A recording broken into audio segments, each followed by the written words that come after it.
Welcome to The Pestle, reviewing and breaking down movies to look for insights into the movie-making process. Hosted by Ray Finkel. Laces out, Dan. Let's dim the lights and kick off the show. Welcome, everyone, to The Pestle. Today's show is brought to you by Clear Bright. Sparkle, shine, get a perfect smile with Clear Bright or something. Welcome, everyone, to The Pestle. I am Wes. And I am Todd. And we're filmmakers, and we like to watch movies, review them, and figure out how they're ticking. And then, I don't know, maybe learn and take that into our own projects, ideally. It's, to me, one big study session that we just record and share with you, the listener, faithful reader, as they say in writing. So, yeah, I don't know. This one's an interesting one, and I think there's going to be at least one fun story behind it. We'll see. We'll see how sharp Todd's memory is. But let's get into it, man. What are we covering? Yeah, today we are covering Silver Linings Playbook from back in 2010. So if you haven't seen it, please pause this episode and go watch it, because we're going to spoil all the things. Yeah, we'll dive into a little bit of the cinematography, just talk about effective cinematography. We'll also talk about some of the story and writing, art as therapy, having a goal in the story engine, and also mental illness represented on screen in a story, and other such stuff and things and stuff. And a quick synopsis of the film. After a stint in a mental institution, former teacher Pat Solitano moves back in with his parents and tries to reconcile with his ex-wife. Things get more challenging when Pat meets Tiffany, a mysterious girl with problems of her own. It's directed by David O. Russell, screenplay by David O. Russell, based on the novel by Matthew Quick, cinematography by Masanobu Takayanagi.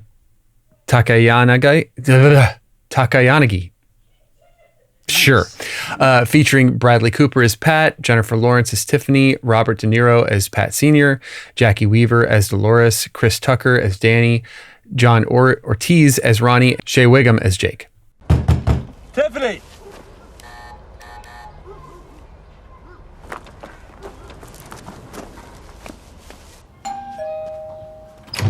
Hey, how you doing? Is Tiffany here? What do you want with her? Is that another creep? What do you want, creep? Just beat it. No. No, I'm married. Oh, great, a married creep. I'm her friend. We go running. Have you guys not seen it? I took her to the diner. She's not here. Hey guys, how's it going? Hey, is Tiffany home? Go away. I know her. What are you doing I here? know her. We've dated. Well, we still date. I've called You her. know I've this guy? texted her. I still haven't heard back. Used to work Just together. get the hell I just outta want to here. give you my card to give to her. Another rude Listen to what he's creep. saying. Listen to what he's saying. What is he saying? No, he's saying you're being rude. How am I being rude? Well, you know. Come on. I know. Look, sometimes it's okay with girls like this. They want to have fun. And sometimes it's not, because they got a broken wing and they're hurt and they're an easy target. In this particular case, I think that wing is being fixed, my friend. And you got to make sure it gets mended. And you're getting in the way of that right now, okay? Because she's sensitive and she's smart. She's artistic. This is a great girl, and you got to be respectful to that. Come on. Let me walk you down to your car. You're a better guy than this. Look, I can see you. She just texted me. I'll come back to that scene in a little bit because cinematography-wise, there's something interesting that's happening. But it's been nearly 14 years to the day, and I think you have an interesting way of tracking how your first time watching this movie. How much do you remember from that experience of watching this in a theater? Yeah. So what happened essentially was, and I actually talked to Jenny about this just to make sure that my memory was like correct. And there were some things that she cleared up in my memory, but she went into labor while we were at the movie theater. But as any woman who's gone into labor knows, like, you can be in labor for a while without going to the hospital, right? And actually she had contractions earlier in the day, but they were far apart, right? And so she knew it was soon, but she didn't know necessarily it was going to be that night. So we went to, she said we had gone to Home Depot earlier in the day for some whatever reason. We had kind of we kind of just moved into our first house, and so we were like trying to fix stuff up and stuff. So we'd gone to Home Depot, and she was like feeling a little bit at Home Depot. And then that night we went to see this movie. And I mean, right towards the beginning of the movie, like maybe like 15, 20 minutes in, she was like, I'm having contractions. And I was like, let's go. And she goes, no. So she said, they're like 5 or 6 minutes apart. So she's like, it's fine. Let's just stay. Don't have to like make a big deal about it, whatever. I'm like, are you kidding me? Like, what do you mean? It's a big deal. So we stayed and we watched the rest of the movie. I don't remember anything about I didn't remember anything about the movie. I was like, I don't care about this at all. So yeah, I didn't remember like anything about it at all. But then we went home later that night, and about 2:00 in the morning, she called her mom to come over, and then we went to the hospital around 3. And she didn't have Simon for another 24 hours, 20 something hours, like 22 hours. She was in labor for 31 hours. So yeah, anyway, that was interesting. And we were like towards the front row too. I do remember that, like where we were sitting. I don't think it was in the front row, but like maybe the second row, or something, which is crazy because she refuses to sit in the second row now. Maybe she's older, but whatever. I don't have anything else. It's just that I don't remember anything about the movie at all because that was happening and I'm trying to watch this, and absorb it, and I just can't because like my wife is in labor next to me and we're watching a movie. Like I don't know. She's just eating popcorn and chicken strips, and it's like yeah, and like every 5 minutes, like ooh. And I have to lean over and say, "Shh, it's Alamo. You gotta be quiet." That's right. It was Alamo. Note to self: never shush a woman in labor. Dude, that's amazing. That's so funny. And yeah, I think that is hilarious. That on the one hand, y'all didn't leave. On the other hand, you couldn't enjoy the movie. Was she able to like actually sit and just kind of engage with the film? Yeah, I think she was okay with it. I mean, it's like however many years now, 13 years now. So I don't think that, or how, not, did I say 2010? I said 2010, but I meant 2013. 2012. Movie. Yeah. 2012. Oh, yeah, I guess it would have been. No, been 2013. 2013, okay.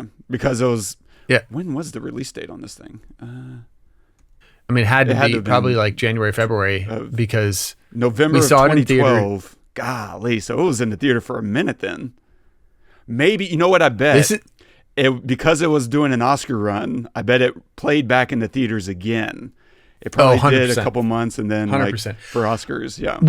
Well, they can say released in November if it plays in like 3 screens in New York and LA or something, Yeah. So they can be looked at for Oscars.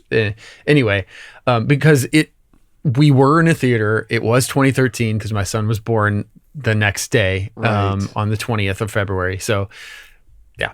Anyway, it was definitely one of the more interesting experiences I've had at a movie theater. So yeah.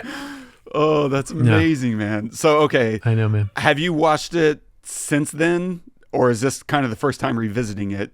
That's a good question. I want to say that I've seen it.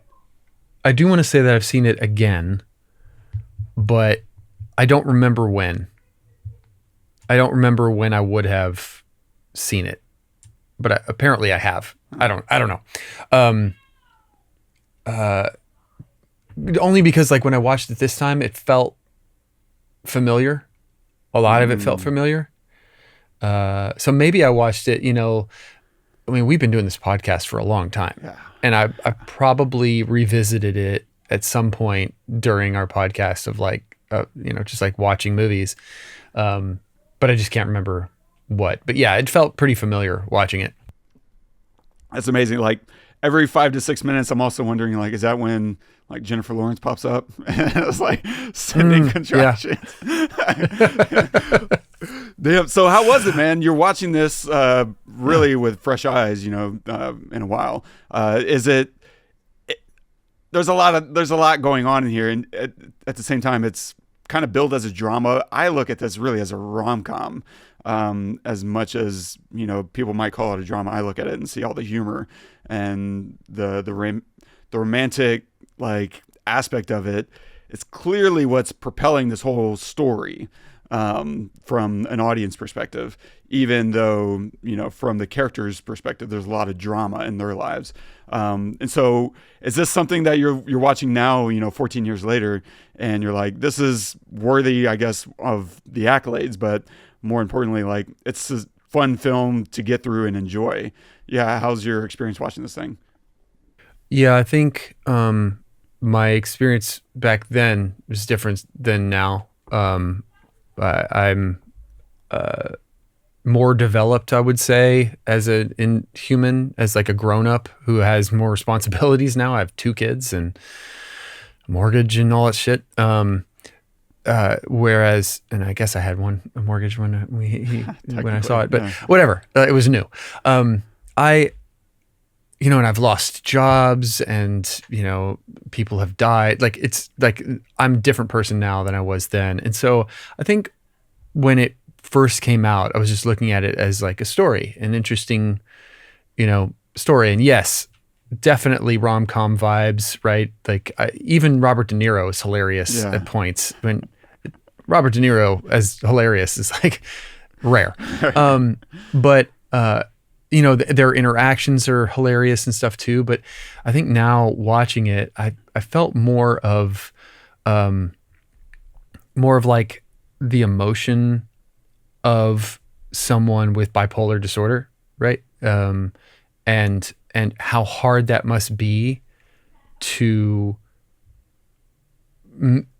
like interact with new people. Right? Like, obviously he's comfortable with his mom and his dad and even his brother to an extent, but like a new person is like, it's just really difficult. And letting go of things. And he went through something very, very traumatic. And, so I kind of understood a lot more, and it was a little bit more painful to watch, honestly, than I think that it was, in 2013, just because I think a lot of what he has felt, what Pat has felt. And I mean, not to an extent, Tiffany, but not really, more of what Pat is going through. And when I was watching it, one of the first things I thought was, oh, and it's funny because it's a random movie to think this. There's so many better movies, right? Or whatever, or more interesting stories. But what I thought watching this was if we make more movies like this, we will save Hollywood. And the reason I think that is because AI could never, ever convince people that actually care about, like mental health, and relationships between people, could never make anybody who cares about that kind of thing and seeing that on screen want to watch that movie. Like, we watch movies because of the emotion that is trying to be conveyed because of people who went through it, or trying to communicate between individuals. And AI just cannot. It's a machine. It doesn't have, and it will never have a reaction to somebody doing something to it, right? Or like a believable thing. It's like manufactured from what it's learned from individuals. And this movie was it just kind of, I don't know, it just kind of sprung that out it just jumped out to me that like, oh, AI could never do this. Like, watching Bradley Cooper on screen, get super stressed out because he can't find a video, and like destroying the house and hurting his mother. I would never believe a machine, because I don't believe a machine has gone through that. And even if a machine went through that somehow, that its emotion arising from that is real.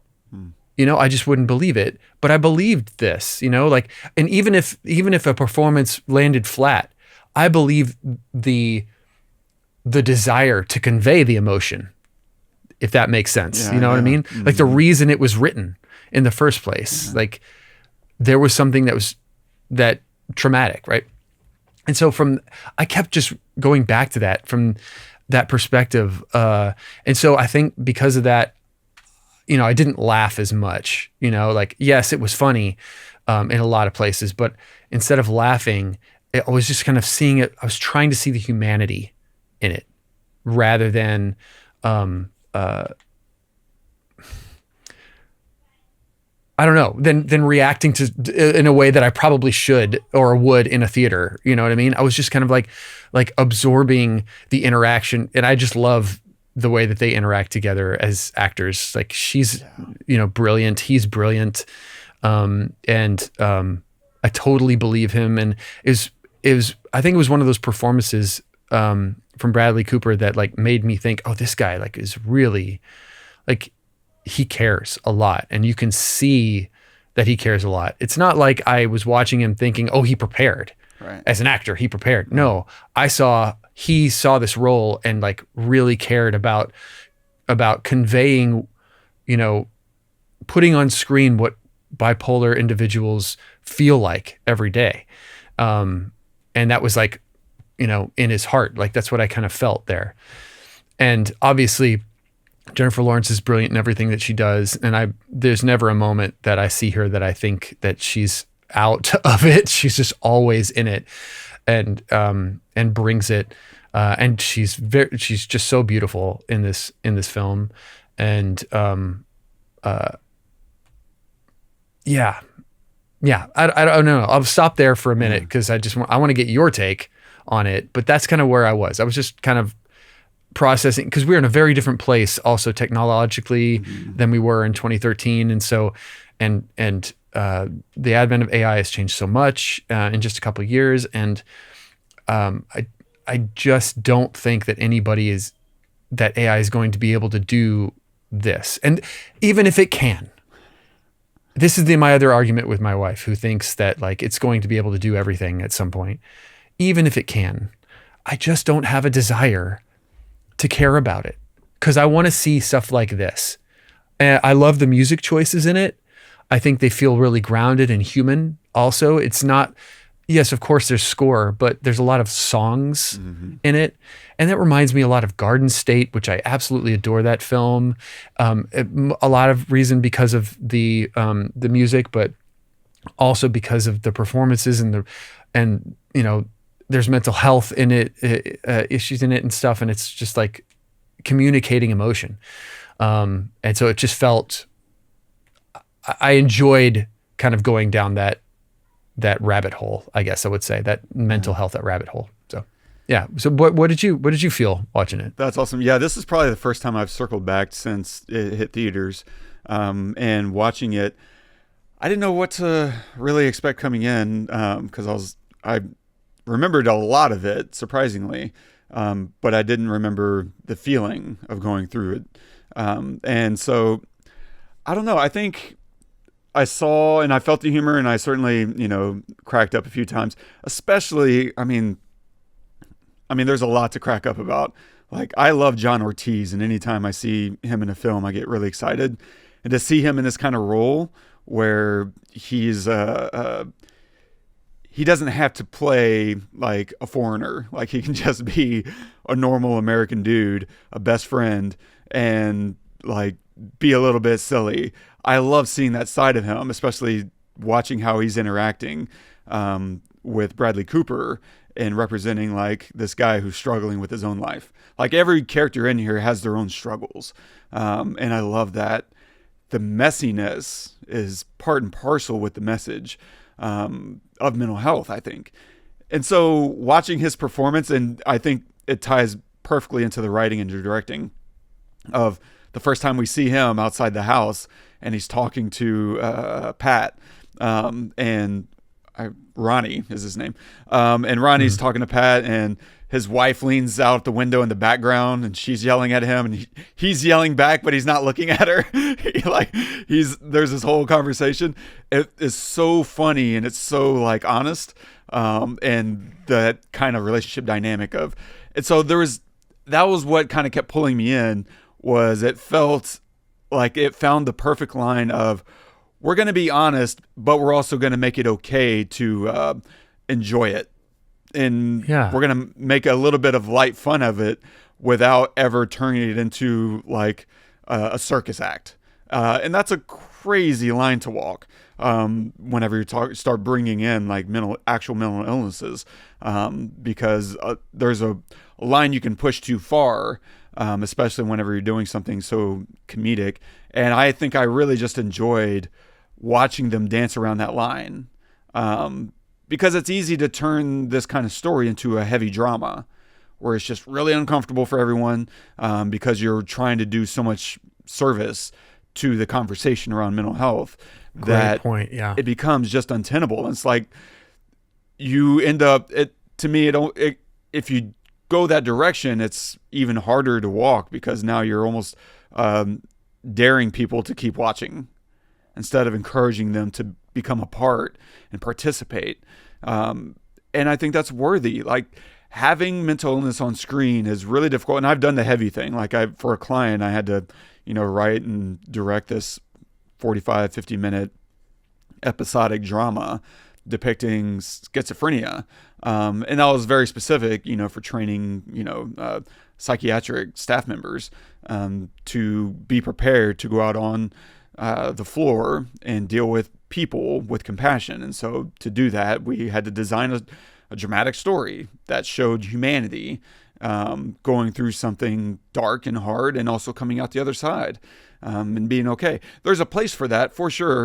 And so I'm speaking from some level of experience, but there's also a place for this that's encouraging people to see it and humanize it in an everyday context, where it's like, hey, these are real people, and they have families who are also imperfect, and they're all going through something. And so watching it from that lens was really interesting. And the best parts were certainly watching, Cooper and Lawrence just go at it, because, as we like to say, dialogue and character are words on a page, and they have to interpret those things. And just watching, and Jennifer Lawrence must have been like 20 or 21 when they were making this. Wow. Which is wild. That's wild. Like, there's no part of me watching, and I had to like Google her, and I was like, how old is she right now? She must be almost 40. She's like 35 right now. And if this came out, 13 years ago, she was probably, around 21 while filming, maybe 20. Yeah. And that's so insane to me that because watching this, I felt like she was mid to late 20s, just in her maturity, right? And the depth of her acting, like the nuance that she was bringing into it. And what I really love watching them together was just how laser focused they are on each other as they're performing. It's none of it is demonstrating for the camera. All of it, like Bradley Cooper is laser focused on her. Like, when he's with her, like, his intensity is so clear as he's doing his lines, whatever. You feel just the depth of character that's in there. And I don't know, as an actor, that's really encouraging and inspiring to just see that he's playing this character that has bipolar, but it never becomes a cartoon. It's always just so sincere. It's always, he's playing it to everyone that's inside that scene, never to the camera. And even whenever it gets to the wildest parts, like whenever that moment you're talking about with the video tape, and he's on the bed with his dad, and they're like fighting, and he's trying to get his dad off of him without like fighting his dad, and he's screaming, "I'm sorry!" Like that. There are like 1,000 other actors that would play that so silly, and it's so sincere. And that sincerity brings like a level of like, there's some humor in there for the audience, but there's also like this wound.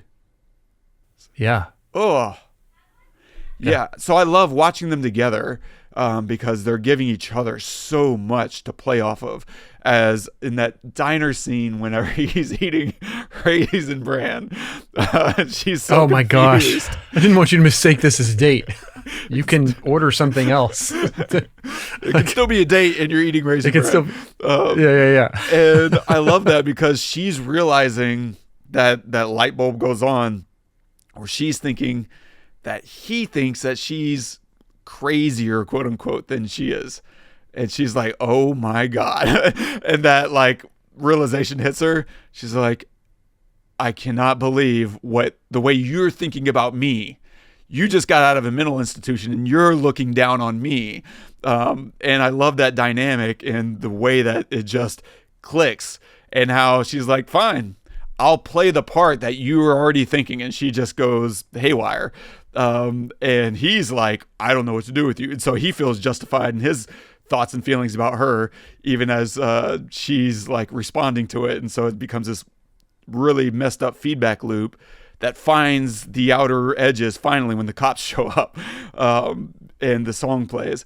And that's such a great moment, because whenever that happens, of course, that song plays and everything dials way down audio wise. Like, we just hear the song, so we're seeing it from his perspective.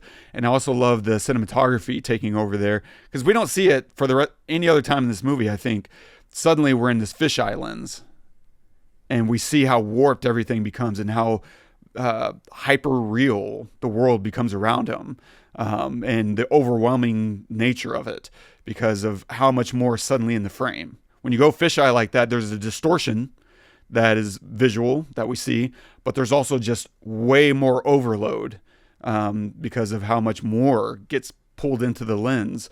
And so that distortion is also like an overwhelming effect with the extra visual information. And so we're really feeling how he feels.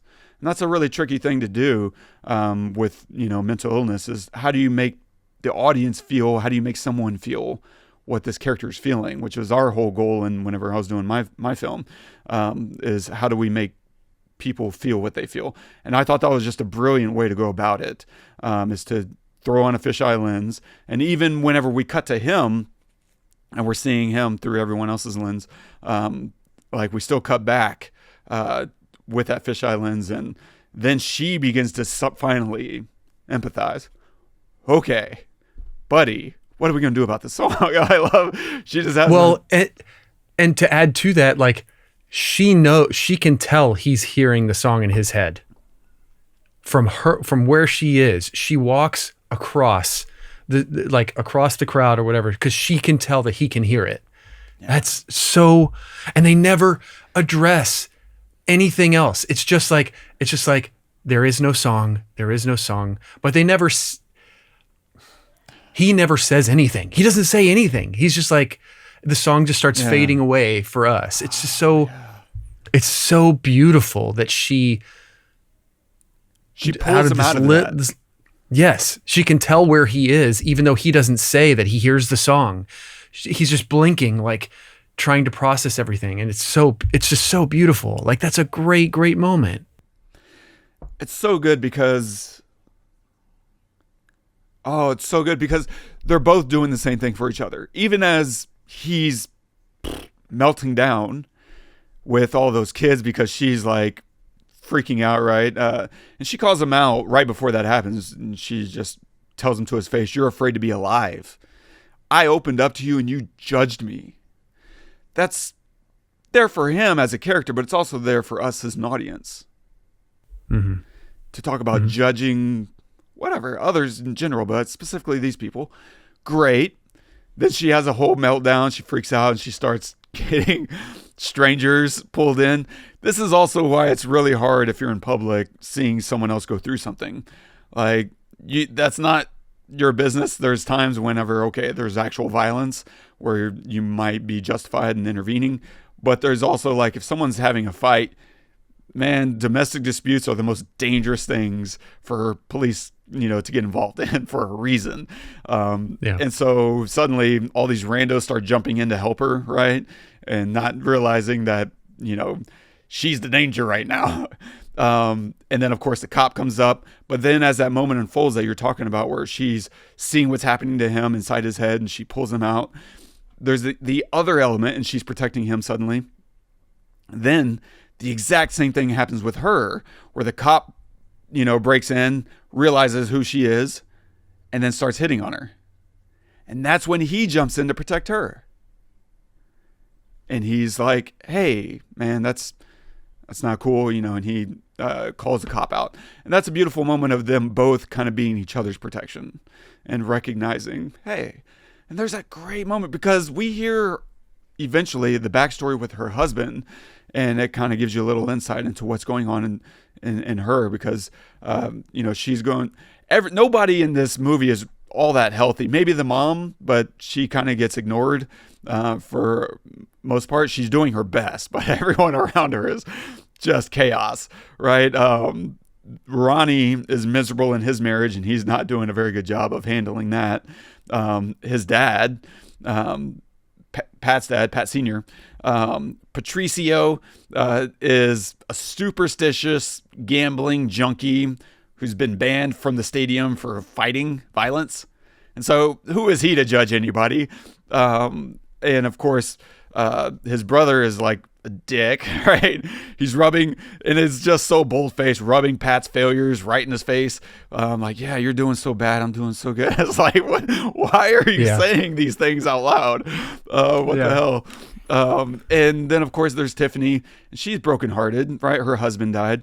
And she tells that backstory that she was going through a spell. She hadn't been in the mood for sex for a couple of months. And so to try to spark things, her husband goes to Victoria's Secret to get her lingerie, hoping to spark something. And on the way home, he stops to help a guy with a flat tire and gets hit by a car. And you're just like, whoa. But there's this implication behind that of why suddenly she's like sleeping around with everyone. And you can think of that in so many ways, and maybe none of them are right, or maybe they all are. I don't know what goes on behind it, but we start maybe thinking she's having sex with so many people out of guilt, or maybe there's this element of trying to like use other people as a surrogacy in an attempt to heal her marriage. I don't know, but he sees it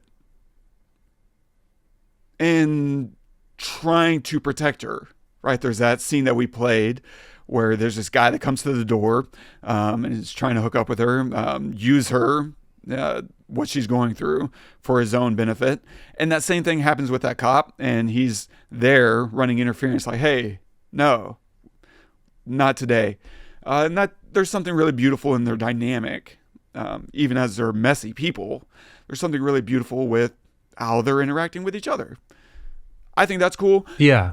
The other thing I think is really cool, and this moves more into the cinematography, so we can circle back to that if you like. But in a cinematography sense, when we're watching that scene play out at the doorstep, what I really love, and I hadn't really thought about this much, and I saw some other cinematographer talk about this within the past, I don't know, month or so, and he was talking about how the human eye sees light contrast and how you can represent that accurately on film, because at that doorstep everything's pretty hot in the background. Like we're watching a display of there underneath the awning in the doorway, and there's a little bit of shade there, but in the background everything's running a little bit hotter, right, as far as exposure wise.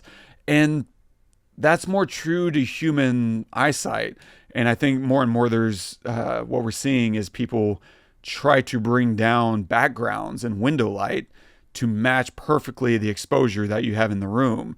And I have a feeling that's one of those things, one of 1,000 little things that we're not liking with modern day cinematography, is because it's not a very accurate representation of what we experience when we're in a room on a bright summer day and everything's bright outside.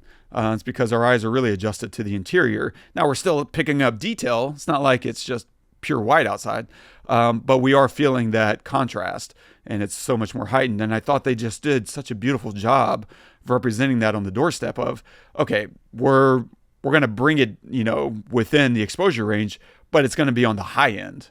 It's going to be, very, very hot, even if it's not completely blown out. And I was just like, oh.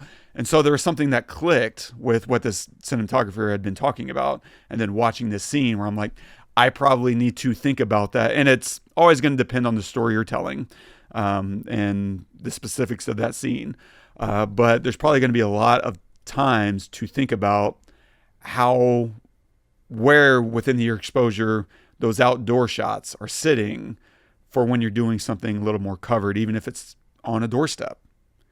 Just because you're on the doorstep doesn't mean it's still going to be all way pulled down, towards middle gray. It can still be, in that 9 or 10 zone. Yeah. I don't know. I totally agree. I think that that's a great call out, and I didn't know why, but that makes sense. I mean, the whole point of movies is to like pull us in, and it's a lot easier or I think it's more welcoming to pull us in from a human experience perspective. And if that's how we see, it makes sense to do that, at least for a film like this, where they're depicting, they're really trying to depict human experience and reality, right? And it's not like a Marvel movie, where that you wouldn't really expect that in a Marvel movie. In fact, you probably wouldn't like it in a Marvel movie. But in a movie like this, I think that that's important, and makes total sense. What I was going to say is the other aspect about that scene that I thought was intriguing was, so Pat wants something from Tiffany. He wants her to give the letter to Nikki. What's her name? Nikki. Thank you. I don't know why I forgot that name. Ex-girlfriend. So wants her to give the letter to Nikki. So he wants something from her. So he has a motivation to go find her, to like be nice to her, or whatever. But the motivation of all these other guys is not. It is like a physical, I want this, I want to be, I want to have sex with you. So like the cop, and he defends her. This guy who shows up on the doorstep, and he defends her. But he had already turned her down. So it wasn't that, so what he wanted from her was something else, was for her to help him. He wanted help, right? Not like this physical thing, which is the thing that she's just handing out now because she couldn't do it before, like, and for whatever reason, she's, that's her reaction to losing her husband. He doesn't want to exploit that aspect of her. And she's throwing herself at him and is gorgeous. And yet he's not, so I think that whole scene on the porch is a little bit more of hammering home him protecting her, seeing what she needs and protecting her, to your point, because he had already turned her down. If that whole interaction that night when he walked her home didn't happen, where she threw herself at him and he said no, then you might think, oh, he also just wants something from her. Yeah. It doesn't matter that it's sex, because they didn't, she hadn't offered to him yet, but she did, and he turned it down.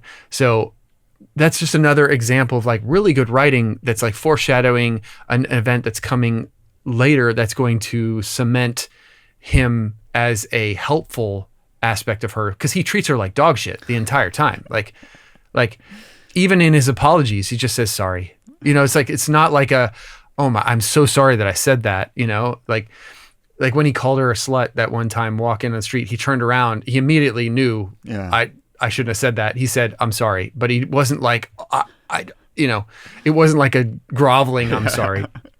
And when he judged her, at the diner, he said, sorry, that's it.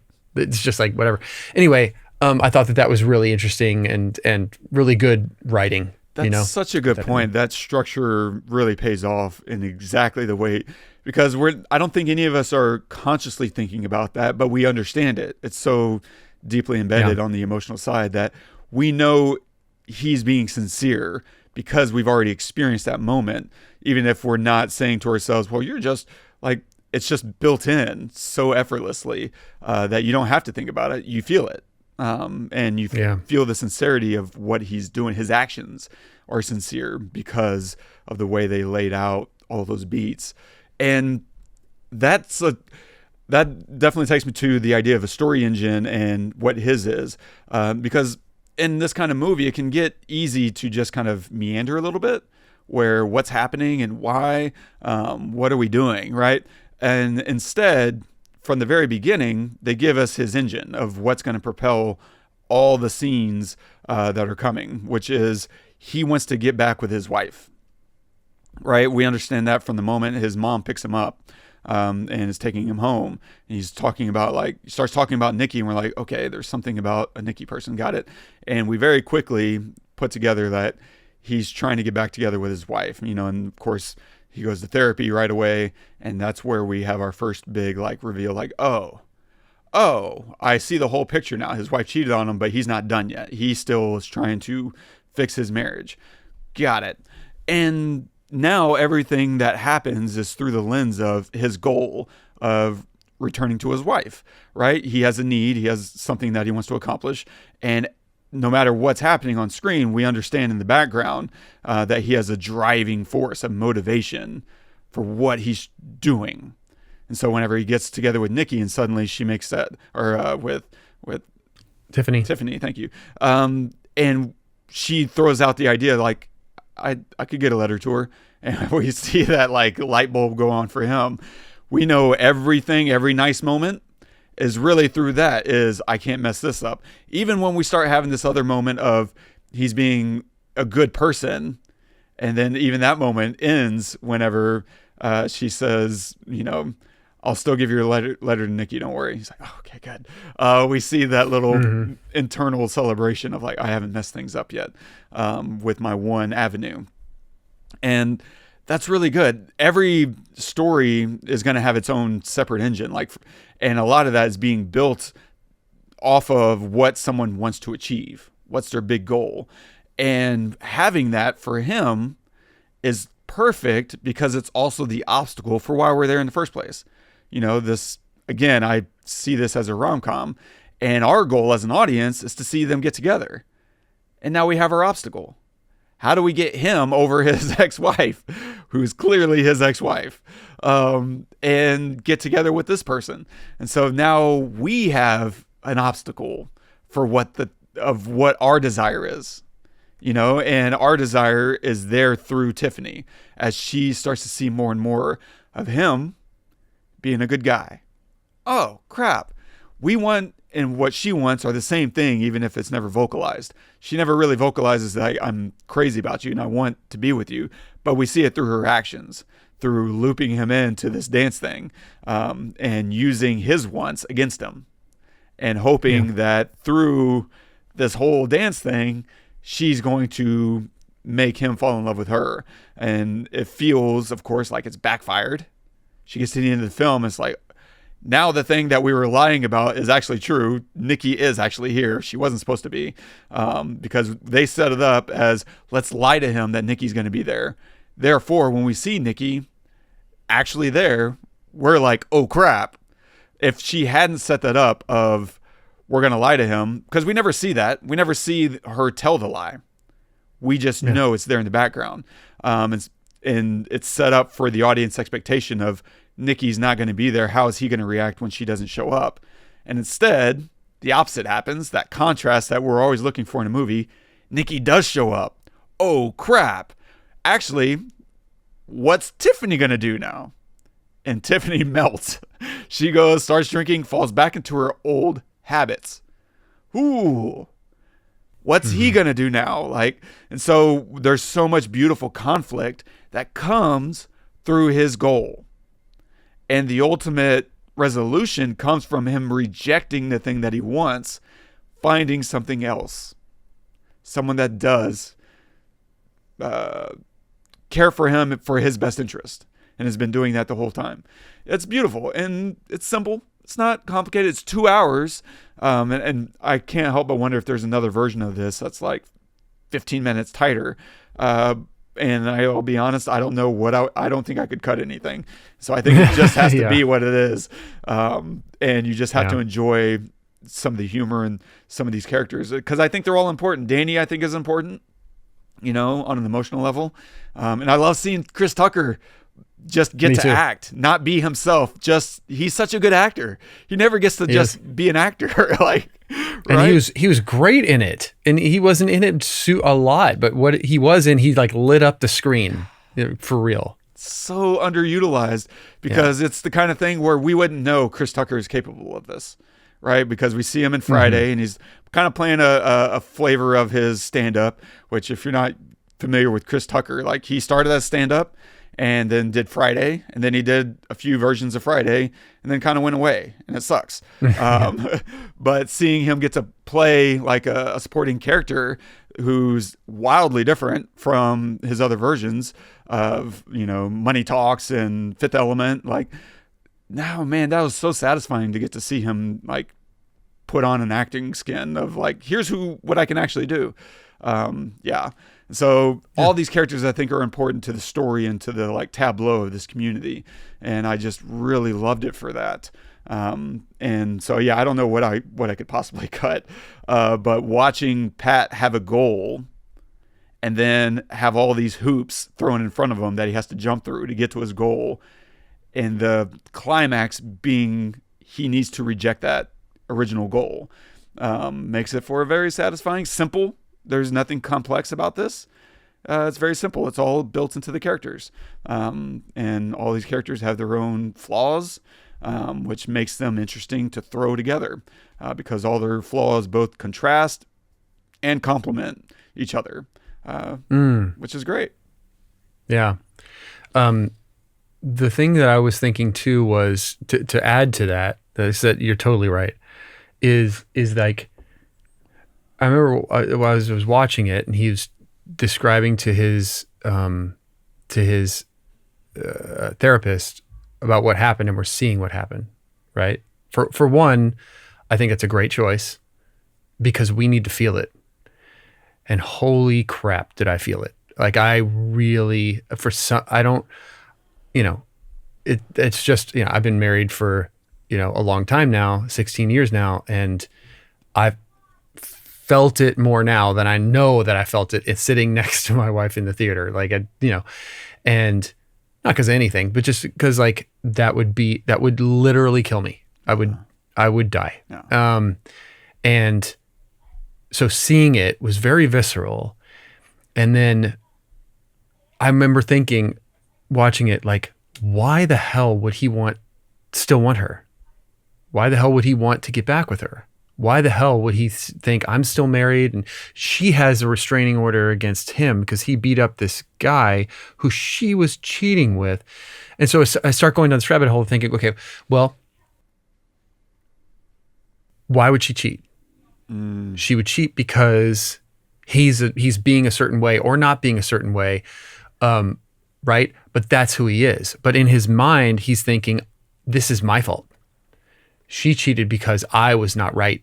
I was not doing the right things for her. This is my fault. I need to get better. She did something wrong, but it was only because of me, right? And so he's thinking that there's something wrong with him. And then he goes to the mental hospital for 8 months, the whole time thinking that it's his fault because of who he is. And he's always been bipolar, just undiagnosed, right? Yeah. Which so many people are.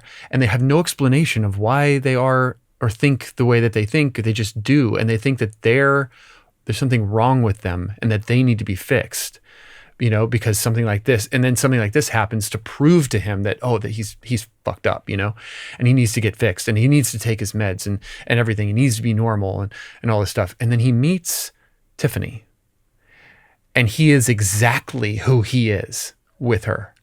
And he says shitty things, exactly how he's thinking. And what does she do? Yeah, she gets mad, but she still follows him and runs after him.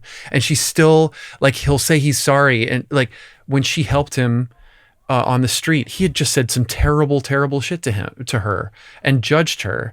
And yet she didn't, when all that was happening, she didn't just turn and walk away. She immediately forgave him and took care of him because of him, and like loved him because of all of the stuff that he's been dealing with. So I think that he just like didn't realize that until he realized that she wrote the letter. You know, and in so many movies you could think, oh, she's lying to me because she wrote the letter and Tiffany didn't. But the way that he saw it was, she is taking care of me. You know, she sees what I need and she's trying to give me what I need rather than trying to change what I want. Right. And she's not trying to change me. In fact, she loves she is okay with me asking her questions about her having sex with women, a bunch of stuff, and then being fine with it, and me saying, oh, I shouldn't ask this. I shouldn't ask. Can I ask you one more question? Yeah. Yeah. And she's totally fine with just how I am. And how many of us just want that?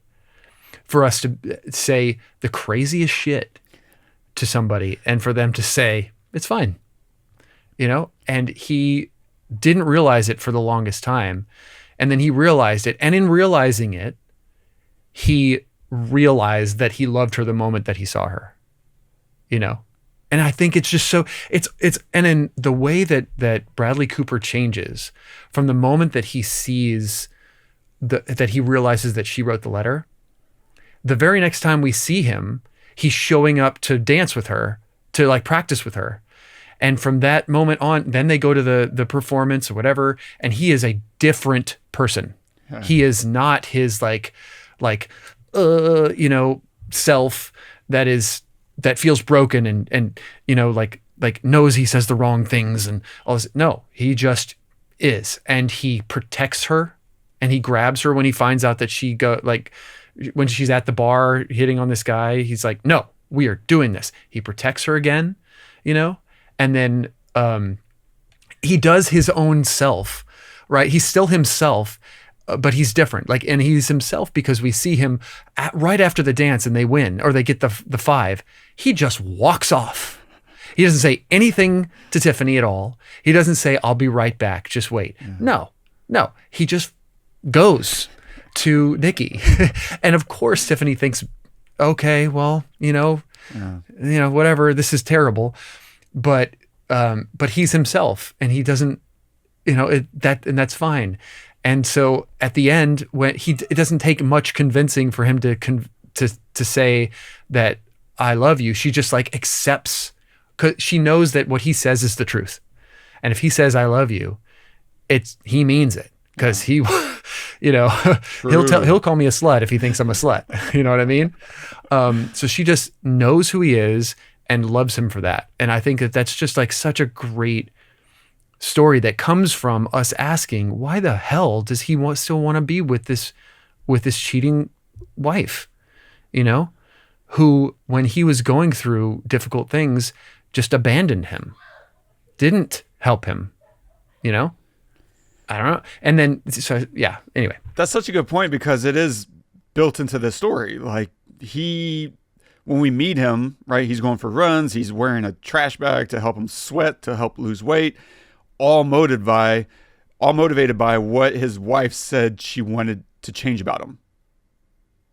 Yeah. And so everything you said is absolutely there, reflected in the story. And I love that. That's a great, insight. And the other thing I love about this movie is how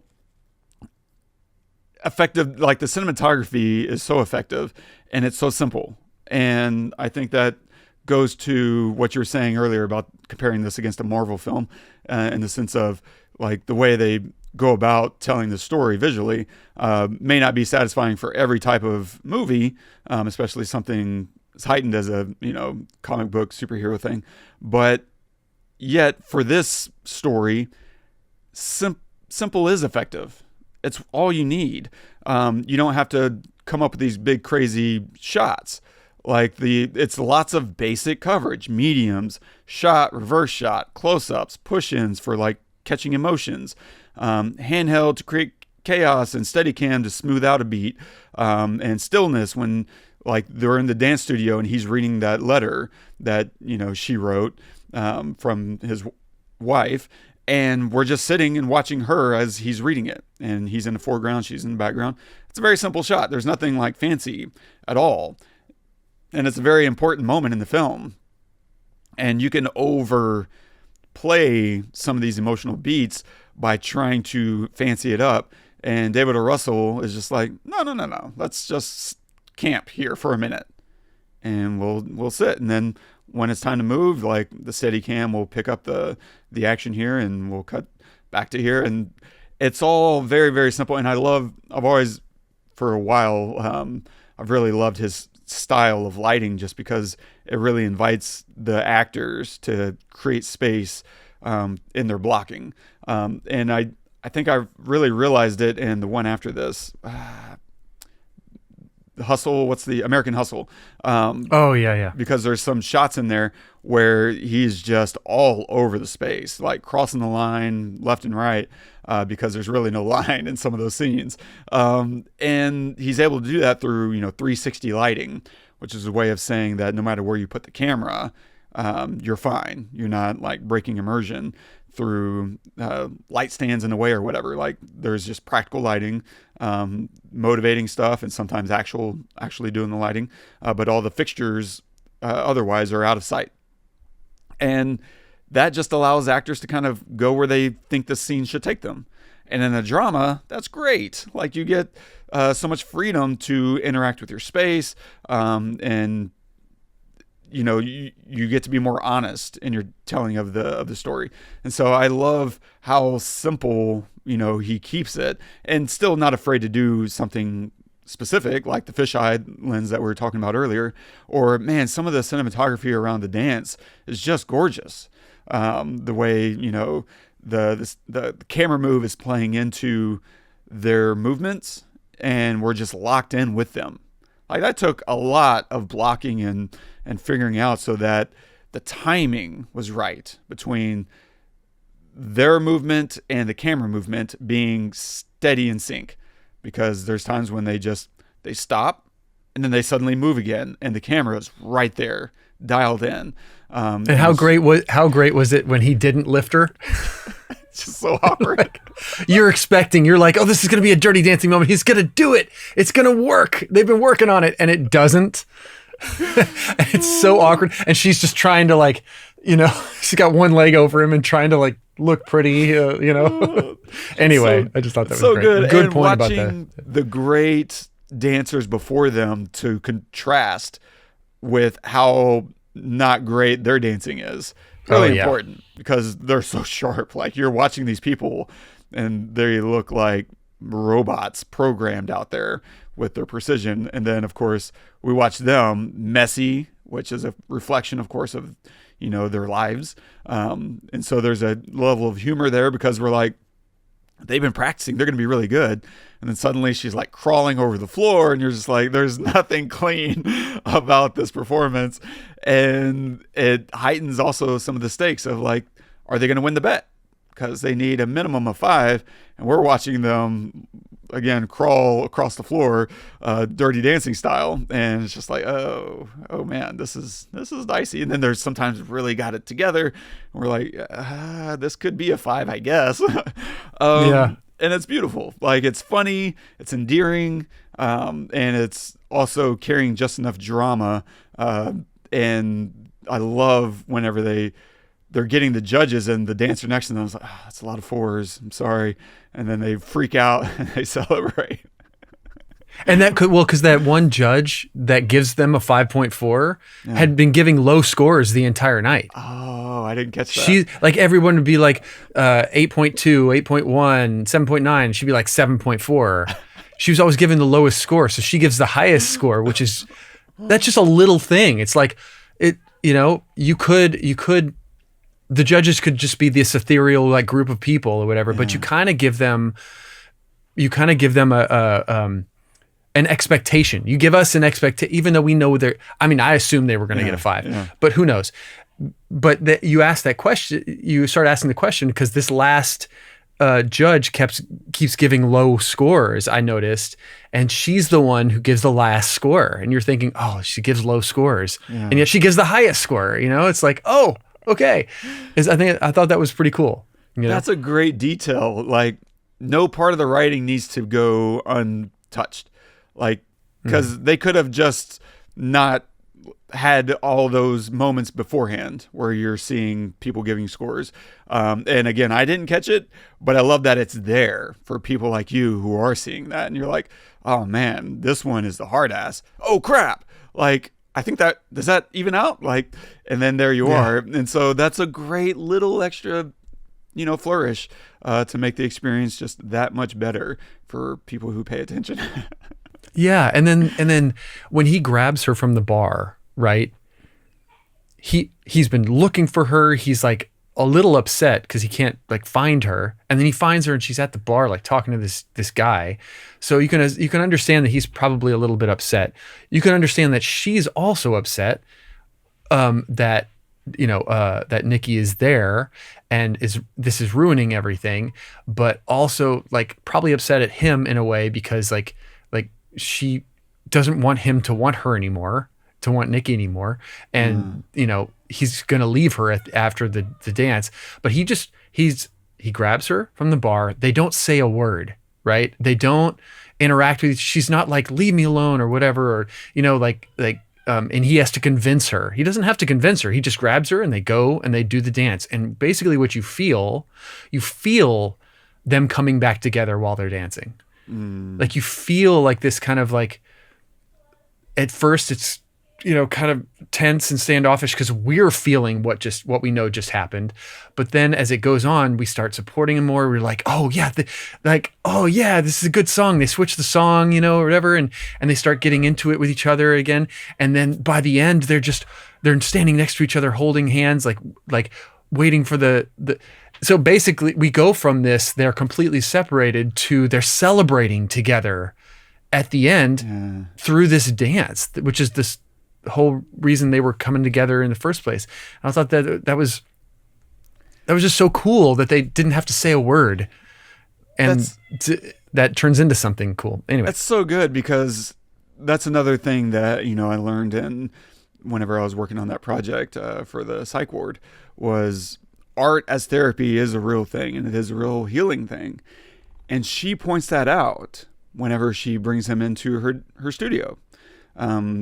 She says, I'm not that good of a dancer, but who cares? It's therapy and it's fun. Like, that's it.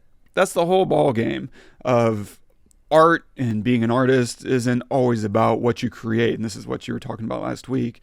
It's about the process, and it can be healing. It can be something for other people to enjoy.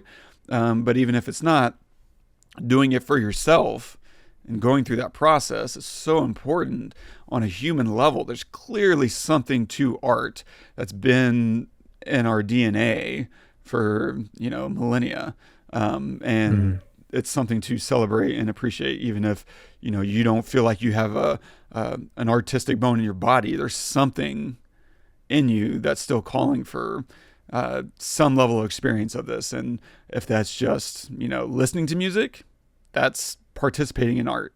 Or if it's dancing, man, getting out there, there's probably something very human to dancing itself. Like, I am not a good dancer. I've never been a good dancer, but I still have fun being silly on the dance floor and being a goofball. And even last night, I'm a little slightly hungover. I'm not like punch drunk or anything, but I definitely had a few glasses of wine. And as we were leaving, as I was leaving last night, my friend Joanna put on Taylor Swift. She's this big Swiftie. I'm pretty indifferent. What? Joanna? Huge Swiftie. Yeah. Oh, her and my wife should like have a powwow together. That's crazy. I had no idea. Yeah. She sent me a couple days ago one of the new videos, Opaltine. What's the oh yeah. And I was Opaline. Be sure to drink your Opaltine. Opaltine.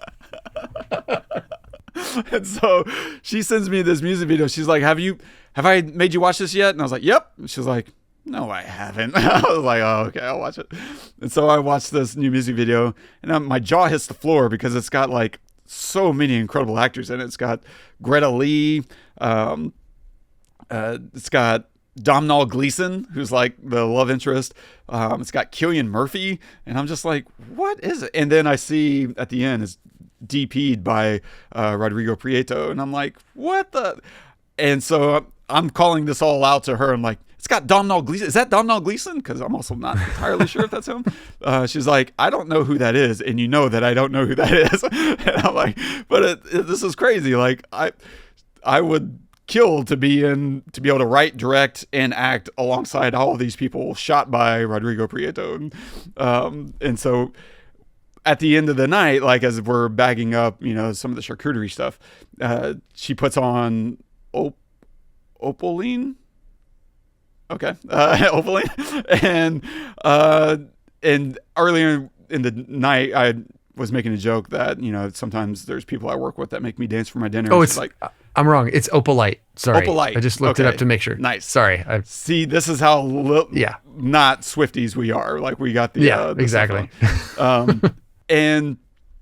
And so I just started dancing. I was like, I heard she put on the music, and I remembered there's a dance sequence in the video, and I just started dancing. And she laughs at first as she's bagging everything up, and I just keep dancing. Like, I'm not stopping.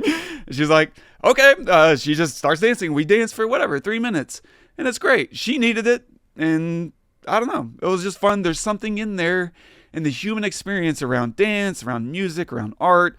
Those hand paintings from 30,000 years ago in the cave. Like, we've been doing this it's somewhere in our DNA. And I don't know if we'll find that bug, but I'm going to keep believing it anyway and using it as therapy as good as any other reason, man. I don't know. What's your take? Mm-hmm. Oh, I totally agree. I mean, I think that the creation of art has gotten a little bit bastardized by streaming services for music and movies. Everything is just so easy now that like we are consumers, and of course, as Americans, we are consumers. Like we more than any other country, we are consumers, but more so now. We expect free music. We expect free movies, right? And when either we grew up or before, like in the before days, right? It was a movie night, right? It was, you go and you get the record and you sit down, you listen to the whole thing, the CD or the vinyl, whatever, the tape, and then and it was an experience, and now it's just kind of like more consumption rather than seeing something as art, right? When things are meant to be art. I mean, when I have an emotional response to something, I like it to like a piece of art, whether that's music or a movie, it lights something up in me. It's different than just sitting down and watching a movie. There's something that just comes alive, that nothing else touches, that nothing else can bring to life. And it feels like, oh, this is why I'm here, to experience this feeling of like this thing making me feel something, that it was made to do, right? Yeah. I mean, we're human beings. We don't, we're not robots. We need to have these feelings, even if we suppress them, even if we're afraid of them, or even if we're ashamed of them. We need to have these things that like bring us to life in ways that only art can do. Otherwise we're just, another animal, right? Yeah. Anyway, I totally agree. Love it. I think my last thought, it's brief, is the funniest moment to me in the whole movie is when she's pointing out how wrong Pat Sr. is about her being a jinx. And she's going bullet point by bullet point of like, when he was with me, we won the World Series or whatever. She's going through all that stuff. And then you want to send this guy to the game against New York, Excelsior, the state motto of New York. And everyone's like, oh, and everyone's freaking out. And in the background, you hear his mom, and his mom says, "Oh, Pat." And that to me is the funniest thing in the world, because it's so sincere. It's such a like, how could you, Pat? Like, what did you do? What did you do? And she is like the least of everyone in this movie. She is the one person who's like pretty reasonable and isn't like got something kooky going on. And for her to still be on everyone's side about like, how could you, Pat? Like, you betrayed us, is really funny. And just the sincere disappointment in her voice when she says it. And we're not even seeing her. We just hear it in the background. Just cracks me up so much. It's such a good delivery, and just a really great thought around, this whole concept of bad juju, and Excelsior being like the epitome of that. Yeah, that just cracks me up. Great performance. That's so good. Final thoughts, so man? It was really great to revisit, and it's interesting that I had like a unique feeling this time rather than last time. But this movie will always hold a place in my heart for the experience that I had in the theater. So yeah, and great performances, great cinematography, great story, great writing. It's awesome. Fantastic. What are you going to recommend this week? This week I'm going to recommend a film, kind of an older film from 2009, Brothers, which is pretty intense. And I think I've seen it a couple of times. It's been a while, but I do remember when you're talking about like feeling performances and something feeling real, and it's, Tobey Maguire blew my mind. I remember the first time I saw that film and just thinking, this is Spider-Man, right? That's what he's known for, is Spider-Man. But that guy he just knew how to put on a whole nother gear. And that film really gave him that ability to show that. And I respect that film so much for allowing him to have that. And Jake Gyllenhaal is perfect in everything he does. He's just like amazing. And he's fantastic in that film. And so is Natalie Portman. And it's just brutal in so many ways. So yeah, I'm going to recommend Brothers. Dude, great recommendation. I'm going to recommend a newer film with Brendan Fraser called Rental Family. It's quirky, and I think it lines up really nicely with Silver Linings. And it's just about a guy in Japan. It's an American in Japan, obviously, Brendan Fraser being the American. And he is an actor who's struggling to get projects, and he gets hired on by this company who they get hired to pretend to be XYZ. Like his first gig is to be a fiance to a younger woman, and fool her family into thinking she's getting married and leaving the country. And they reveal what's going on with her and why she's doing that, of course. But it's a very odd film in this kind of way, and that's what to me makes it so beautiful. Is it's not an obvious movie to make. It's not something I can easily say like, oh, it's a horror, creature feature, and you're like, oh, okay, I get it. And where is it at? It's on the ocean. Okay, got it. This, I don't know how to describe it, so you just kind of have to watch it. But he is it's Brendan Fraser, and he's just so good, and I love seeing him on screen. And he's got just so much humanity to him, and the way he comes alive and like depicts just a character I never would have thought of, and he brings so much humanity to it. It's worth watching for that alone. And yeah, good film. I really enjoyed it. So check out Rental Family, and stay tuned for next week. We take a look at war in the modern era. We see last year's Alex Garland film that he co-directed called Warfare. And so if you want a shock to the system and to see what war does to humanity, we'll dive in and see what we see. And so stay tuned for Warfare next week. And if you want to don't forget, subscribe, review, all the things. And you can comment on this episode at thepestlepodcast.com/Silver Linings Playbook. And our quote of the day is from Ernest Hemingway. There's nothing noble in being superior to your fellow man. true nobility is being superior to your former self. That's beautiful. Well said. Well said. Try to be better each day. Yeah. It's so easy, right, to look at other people and kind of look down on them and judge them for what you want them to be. It's a lot harder to look in the mirror and judge yourself on those same standards and to hold yourself accountable for falling short. And you can obviously take that to an unhealthy place.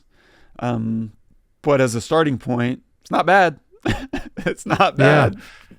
Yeah. I mean, it's funny. I was just talking to my sister last night. She's going through a breakup, and one of the things we talked about was she has high expectations, which is fine. But what I told her was I think that a lot of sadness comes from expectations. Like you have standards, and then you have expectations, and like you're very good at having standards of people, but you don't expect things from people. Right? Yeah. Because it lets you down, right? People let you down. And it's not necessarily always people's fault. They have their own standards or their own expectations and their own way of doing things. And because of that, putting an expectation on people, on somebody, is just asking for you to be let down, right? Now you have your standards of like who you want to be your friend or who you want to date or whatever. And that's where it ends. It's just like you have, these are the things I have to have, or else you won't be your friend, or I won't date you, or whatever. But expecting things from other people is like trying to change them. You can't change other people.